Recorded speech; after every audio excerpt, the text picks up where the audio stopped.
फिर्ताको विषयमा छलफल र बहस यो ढङ्गले अगाडि बढेको छ भन्ने मलाई अनुमान पनि थिएन। मैले आज छोटकरीमा एकदम छोटकरीमा केही कुराहरू राख्नुको निम्ति भनेर ऋषिभाइसँग भनेर म यहाँ उपस्थित भएको हुँ र अरू कार्यक्रममा पनि म हुनेछु पछि पनि। अब यो पूर्वीय दर्शनको विषयमा कुरा राख्दाखेरि मैले कसरी राख्न खोजेको भन्छ भने शास्त्र पढेर तर्कको आधारमा भन्दा पनि मेरो आफ्नै अनुभवको आधारमा मैले केही कुराहरू गर्न खोजेको हुँ। किन भन्छ भने अब यो क्षेत्रको त्यति ठुलो जानकार म होइन।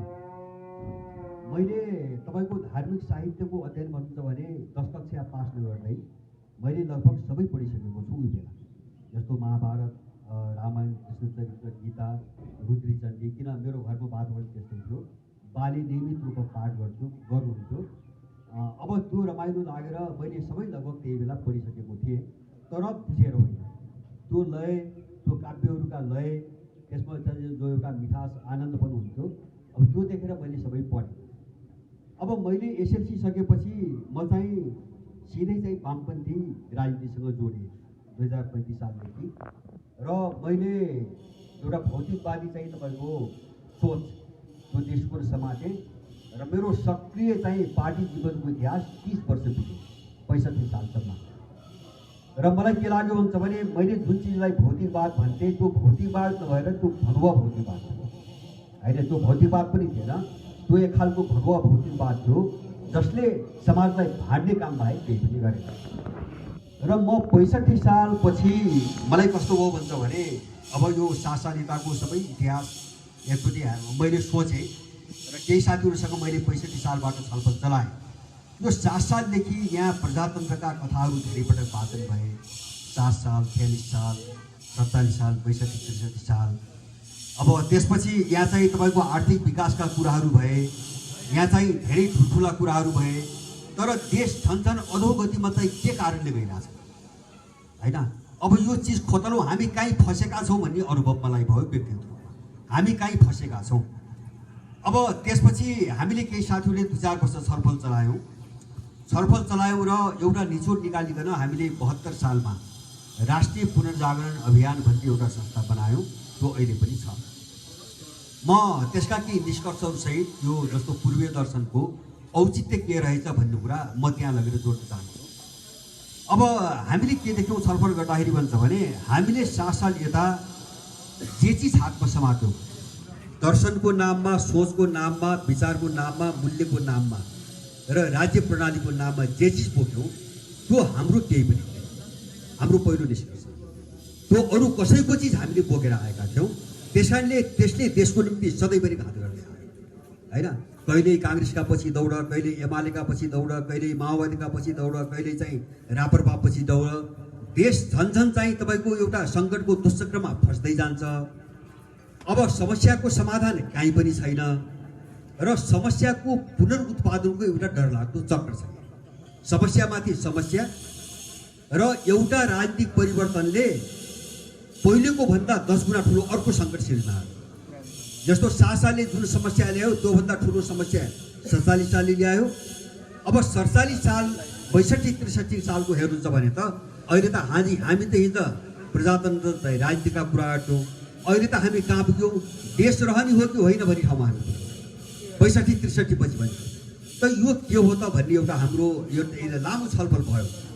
अब मैले जस्तो यो पूर्वीय दर्शनतिर जोड्नुभन्दा मैले आफ्ना के अनुभव राख्छु। जस्तो हामीले 7 सालपछि राजनीतिको नाममा हामीले जो दर्शन बोक्यौँ नि त्यो हाम्रो थिएन। पहिले त्यो पाश्चात्य दर्शन थियो, त्यो पश्चिमा दर्शन थियो।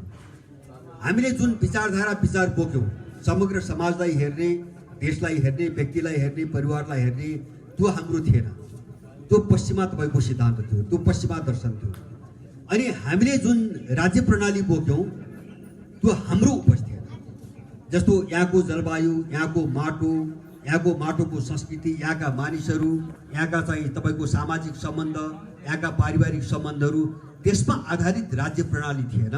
यो अरू कसैको आवश्यकतामा बनेको र उनीहरूबाट निर्यात भएको राज्य प्रणाली थियो। हाम्रो यो पनि निष्कर्ष भयो। जस्तो संसदीय प्रजातन्त्र भनी सुन्छौँ हामी, के हो त? यो त बेलायतमा राजा र त्यहाँको संसदका बीचको जो लडाइँ भयो, लामो लडाइँ, त्यो लडाइँपछि भएको सम्झौताको दस्तावेज हो। यो हामीले यहाँ बोकेर आयौँ होइन। हाम्रो देशमा लादियो, यसलाई लादियो।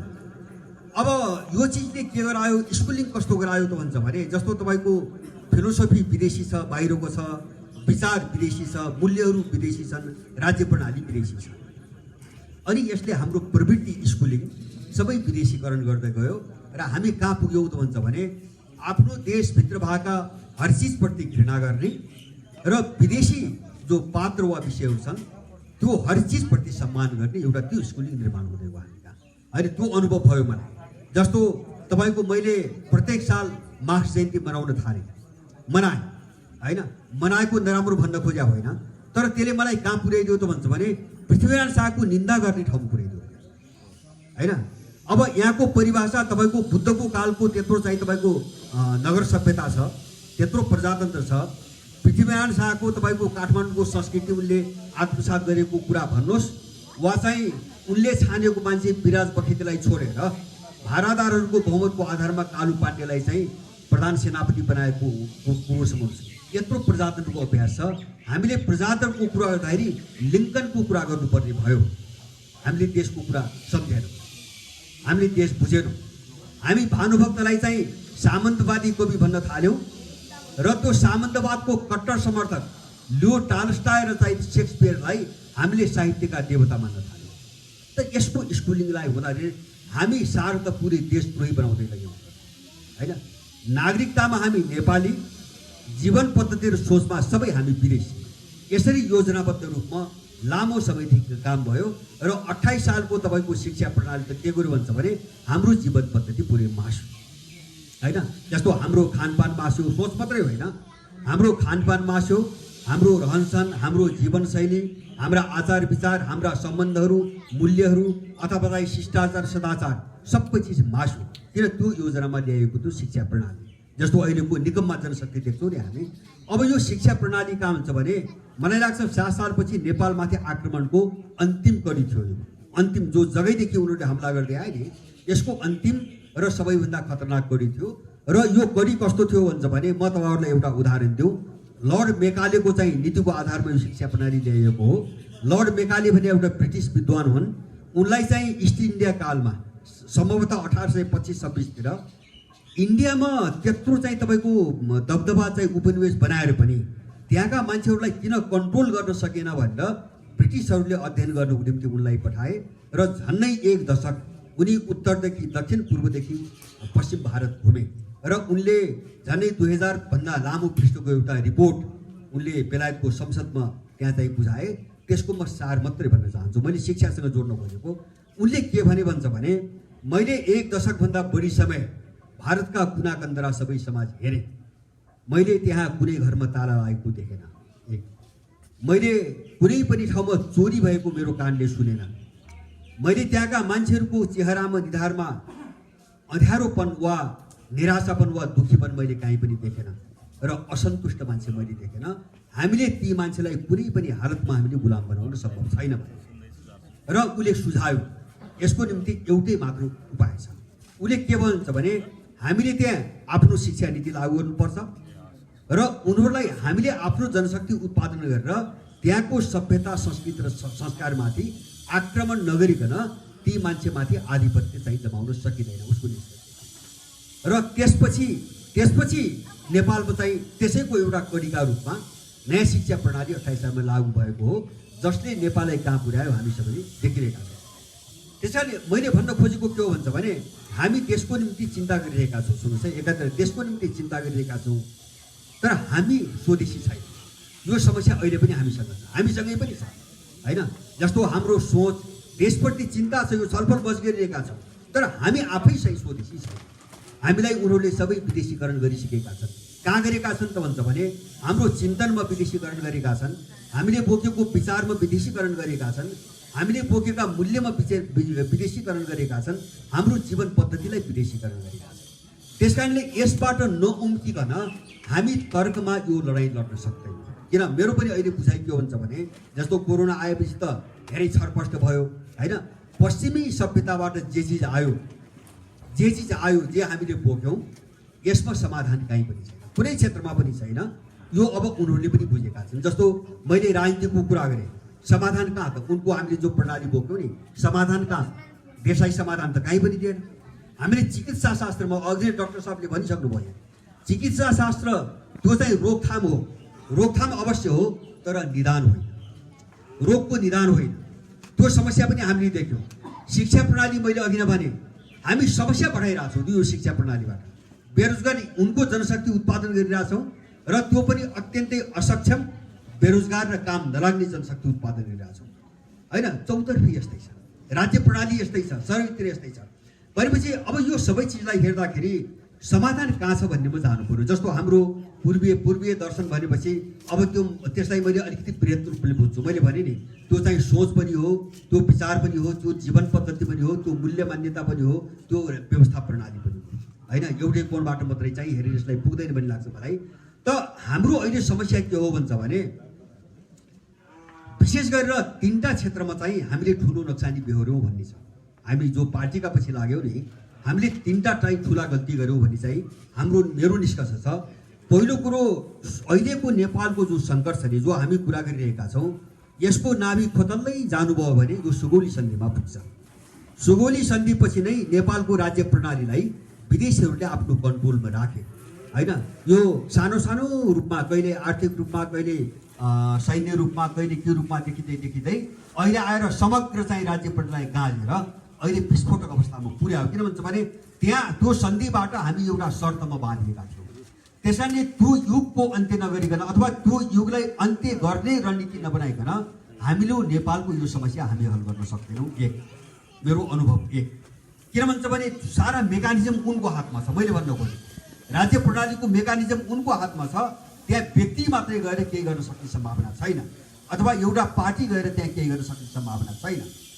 दोस्रो समस्या मैले अघि नै भने अब जो हामीले गुमायौँ होइन, विचारको नाममा अथवा चाहिँ दर्शनको नाममा मूल्यको नाममा जे गुमायौँ नि, यसको पुनर्जागरण कसरी ल्याउने भन्ने हाम्रो सरोकारको दोस्रो कुरा। पुनर्जागरण भनेको हाम्रो पूर्वीय सभ्यताभित्र के थियो होइन, हाम्रो सोच के थियो अथवा हाम्रो विचार के थियो, हाम्रो व्यवस्था प्रणाली कस्तो थियो, हाम्रो जीवन पद्धति कस्तो थियो। हामीले आफ्नो पहिचानको खोजी नगरिकन र त्यो पहिचानको प्राप्ति नगरिकन यो लडाइँसँग लड्न सम्भव छैन। मैले भने एउटा विरोधाभास अहिले पनि छ हामीसँग। मैले भने हामी नयाँपनको कुरा त गरिरहेका छौँ तर हामी मान्छे पुरानै छौँ, अहिले पनि पुरानै छौँ। अब यो पुरानो मान्छेबाट पुनर्जागरणको लडाइँ लड्न सम्भव मैले देख्दिनँ। त्यसैले हाम्रो रूपान्तरणको प्रश्न दोस्रो समस्या होइन। जस्तो यहाँ चाहिँ अब केही साथीहरूले अघि नै कुरो उठाउनु भयो होइन, अरू क्रिस्चियनिटीका कुरा उठाउनु भयो, अरूका कुरा उठाउनु भयो। अब उनीहरूको आफ्नो रणनीति त उनको कुरा भयो, त्यति मात्रै भनेर पुग्दैन भन्ने लाग्छ मलाई होइन। हामीमा समस्या हामी छ। जस्तो म तपाईँलाई एउटा उदाहरण दिन्छु। अहिले हामी जो आफ्नो धर्म संस्कृति भन्छौँ नि, सम्भवतः तपाईँको 10,000मा एउटा परिवार पनि अहिले नेपालमा यस्तो छैन जस्तै बिहान उठ्ने बित्तिकै कुनै आध्यात्मिक चाहिँ तपाईँको गतिविधि गर्छ होइन। म भन्छु यहाँका लोग्ने मान्छेहरू यहाँ हामी जम्मा भएका छौँ, कतिजनाको घर परिवारभित्र बिहान उठ्ने बित्तिकै चाहिँ सामान्य चाहिँ एउटा मानसिक आत्मिक चाहिँ चिन्ता हुन्छ। मलाई त्यो विश्वास छ।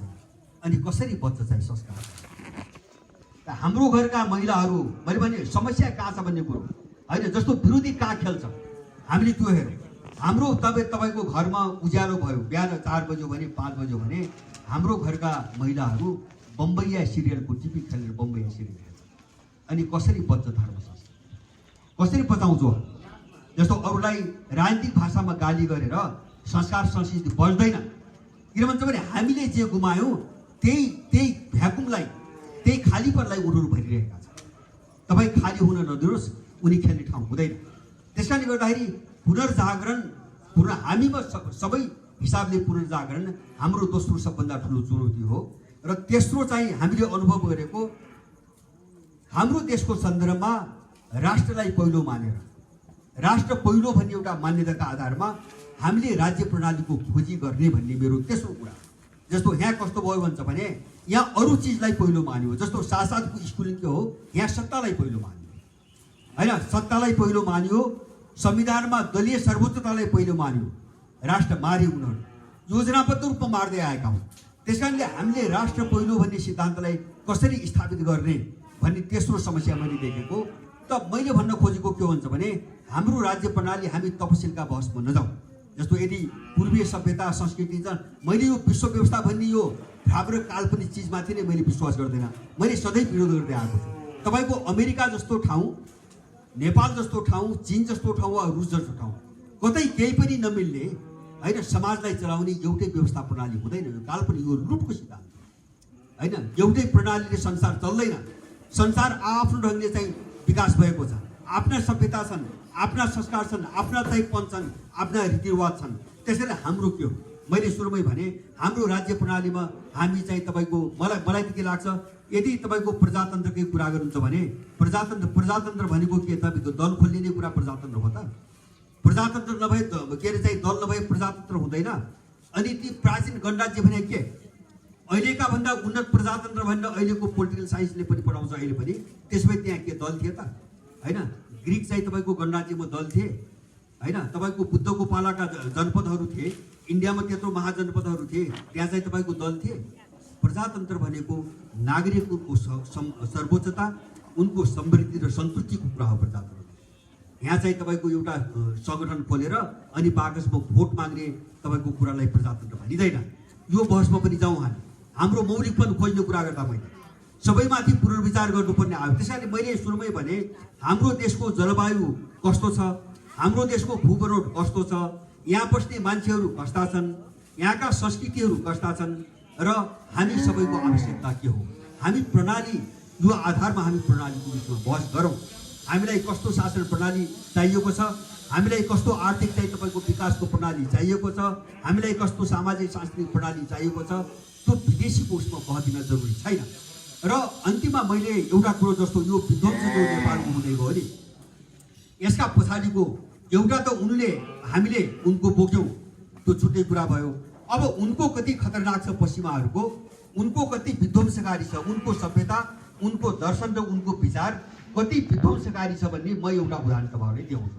युरोपियन र अमेरिकन सभ्यता कस्तो हो भन्छ भने त्यो राष्ट्रको निषेधको चाहिँ एउटा प्रक्रियाबाट बनेको सभ्यता हो।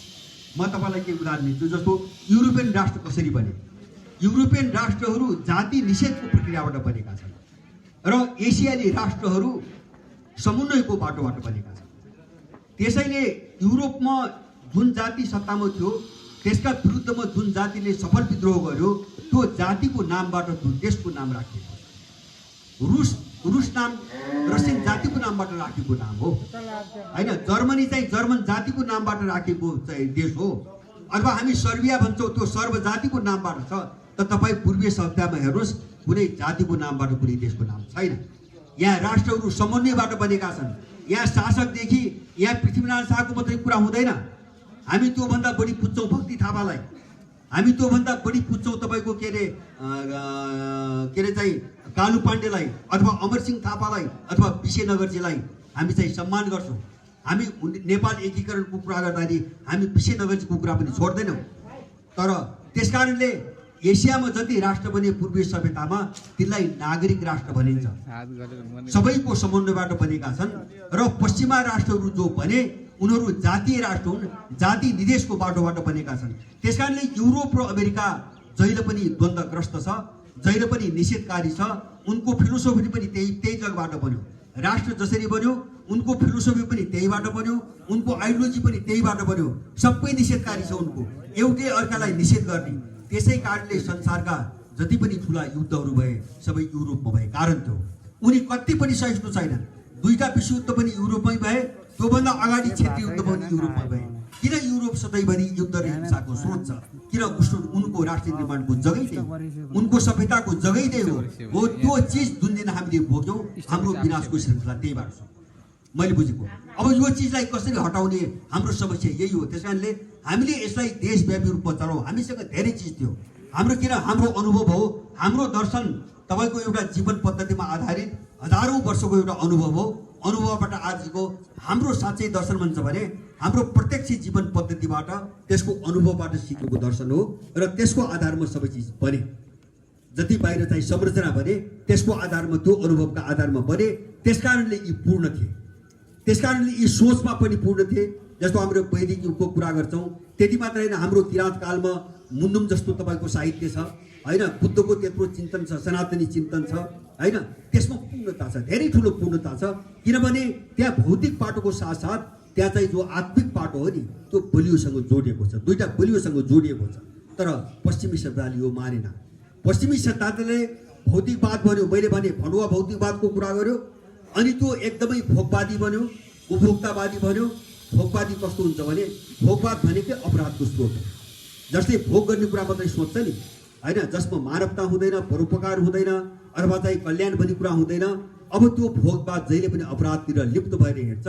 हामीलाई त्यो चाहिँ तपाईँको स्कुलिङ यहाँ ल्याइकन यो नेपाली समाजलाई उनीहरूले समाप्त पार्ने दिशातिर गएका हुन्। र हामीले जुन दिन यो सबै गुमाउँछौँ त्यो दिन चाहिँ तपाईँको के हुन्छ भने नेपाल रहँदैन। नेपाल रहँदैन, उसले मास्न खोजेको त्यही हो।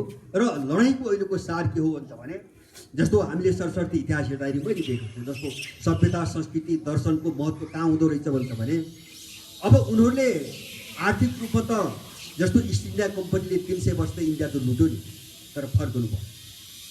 राजनीतिक रूपमा संसारमा धेरै उपनिवेश बने तर उनीहरू फर्किनु भयो, किन अस्थायी कुरा हो। हामी फसेकै यही हो। हिजो यो चाहिँ तपाईँको राजनीति बोकेर, पार्टीको नामको राजनीति बोकेर हामीले कहाँ फस्यौँ भन्छ भने आर्थिक र राजनीतिक क्षेत्रमा हुने स्वामित्व परिवर्तनलाई हामीले क्रान्ति ठान्ने हामी भ्रममा पर्छ। त्यो क्रान्ति रहेनछ, त्यो स्वामित्वको परिवर्तन मात्रै थियो, त्यो क्रान्ति थिएन। र क्रान्ति चाहिँ के अरे सभ्यता संस्कृति र तपाईँको संस्कारको क्षेत्रमा क्रान्ति हुँदैन होइन, यो आफै चाहिँ विकास हुँदै परिवर्तन हुँदै जान्छ, यहाँ क्रान्ति हुँदैन। त्यसै कारणले हामी के देख्छौँ, रुसमा पनि 75 वर्ष त कम्युनिस्ट पार्टी शासन गरे हो नि, तर रुसी संस्कृति मर्यो मरे। आज चाहिँ चीनमा त्यत्रो अभ्यास भयो कम्युनिजमको, आज सी जिनपिङले चीनलाई चिनाउन पहिचान, चीनको पहिचान चाहिँ विश्वव्यापी बनाउन अगाडि कन्फ्युसियस राखेर विश्वभरि चाहिँ हिँड्नु परेको छ। र कन्फ्युसियस इन्स्टिट्युट भनेर संसारभरि चाहिँ 50,000को सङ्ख्यामा संस्थाहरू छन्। किन कन्फ्युसियस नभइकन चीन चिनिँदैन? हामी चीन भनेको कन्फ्युसियस बुझ्छौँ होइन, उनको चाहिँ तपाईँको दर्शनले बनाएको चीन। हामी चीन भनेपछि लाओत्से चिन्छौँ, उनको ताओ दर्शनले बनाएको चीन हो। नेपालका पनि त्यस्ता केही मूल्यहरू छन् जसले नेपाल बन्यो र नेपाललाई चिनायो। हामी त्यो गुमाइरहेका छौँ, हामी त्यो गुमाइरहेका छौँ। त्यसै कारणले नेपालमा जो विजातीय तत्त्वहरू हाबी भए नि सत्तामा, यसको कारण के हो भन्छ भने हामी त्यो आफ्नोपनबाट जो खोक्रो हुँदै गयौँ नि हो, त्यो खोक्रोपनमाथि उनीहरूले टेकेर सत्ता चलाइरहेका छन्। यो बलियो हुन्थ्यो भने यिनको यति आँट पनि हुँदैन थियो, यिनलाई यति चाहिँ वातावरण पनि हुँदैन थियो। एउटा सौभाग्यवश भनौँ हामी जागेका छौँ, हामी फेरि तर्कमा बुझेका छौँ। अब यिनको सबै चाहिँ हामी चाहिँ विषयवस्तुमा बुझेका छौँ। तर अहिले पनि एउटा समस्या छ, म त्यसलाई जोडेर अन्त्य गर्न चाहन्छु। हामीसँग भएका विकृतिहरू, विसङ्गतिहरू सबै हटाएर हामीले आफ्नो घरमा, प्रत्येकले हाम्रो आफ्नो घरमा र गाउँघरमा एउटा यस्तो अभियान चलाउनुपर्छ ताकि हाम्रो आचरणलाई हामीले पूर्वीय दर्शन र मूल्यसँग जोडौँ। अब त्यो हामी घरबाट सुरु गरौँ, कम्तीमा हामी घरबाट सुरु गरौँ। घरमा कमसेकम बिहान आधा घन्टा मात्रै होइन योगको काम भयो, अथवा प्राणायामको काम भयो, अथवा ओम वाचनको मात्रै काम भयो, अथवा कुनै भजनको मात्रै काम भयो भने पनि मलाई लाग्छ हामी 50% हामी यो लडाइँ जित्न सक्छौँ। 50% सबै गरिदियो भने। त्यस कारणले गर्दाखेरि यो समस्यालाई कसरी समाधान गर्ने भन्ने चिजमा हामी जानुपर्छ। हामी समस्या जहाँ छ हामी त्यही लड्नुपर्छ। हामी तर्कमा मात्रै हामी लड्न सक्दैनौँ, यो भ्रमबाट पनि हामी जोगिनुपर्छ भन्ने चाहिँ मेरो लाग्छ।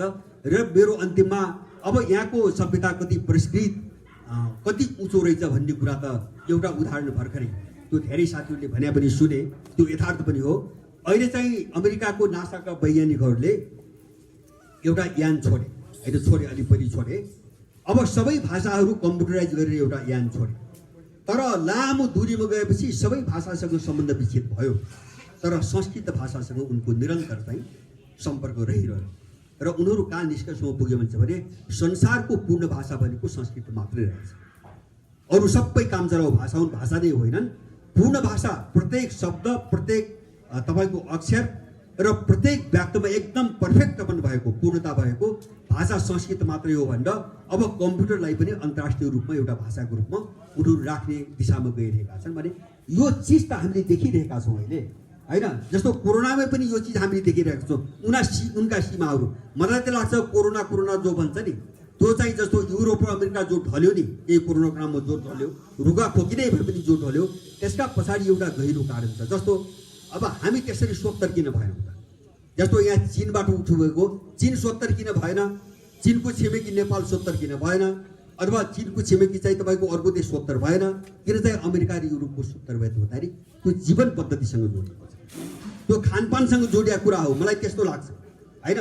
जो उनीहरूको कृत्रिम खानपान हो नि, कृत्रिम जिन्दगी हो, सारा प्याकेटमा राखेको, अनि चाहिँ तपाईँको उत्पादन भएको, उद्योग फ्याक्ट्रीभित्र उत्पादन भएको, र अब त्यहाँ कुनै पनि चाहिँ तपाईँको शरीरलाई चाहिने चाहिँ तत्त्वहरू नभएको जुन खानपानको ऐयासी जीवनतिर गयो नि, त्यो चिजले उनीहरूको विनाश गर्यो। आज एउटा चाहिँ सामान्य भाइरसले उनलाई ढालेको हो। त्यस कारणले गर्दाखेरि अब यो सबै चिजको निदान कहाँ छ, हामी त्यहाँ खोजौँ र समग्रमा बहसमा जाउँ। मेरो तपाईँहरूलाई अनुरोध, समग्र बहसमा जाउँ होइन। समग्र बहसमा गयो भने हामी यो समाधान भेट्छौँ र मलाई लाग्छ यो खोजीको दिशातिर मान्छे गएको छ, आकर्षण धेरै बढेको छ, धेरै मान्छेहरू फर्किरहेका छन्। तर यसलाई व्यवस्थित कसरी गर्ने भन्नेतिर हामी सबै सोचौँ भन्ने कुरा राख्दै र यो अवसर जुटाइदिनु भएकोमा विशेष गरी भाइ हाम्रो ऋषि प्रति आभार व्यक्त गर्दै मेरा कुरा संक्षिप्त टुङ्ग्याउँछु। धन्यवाद।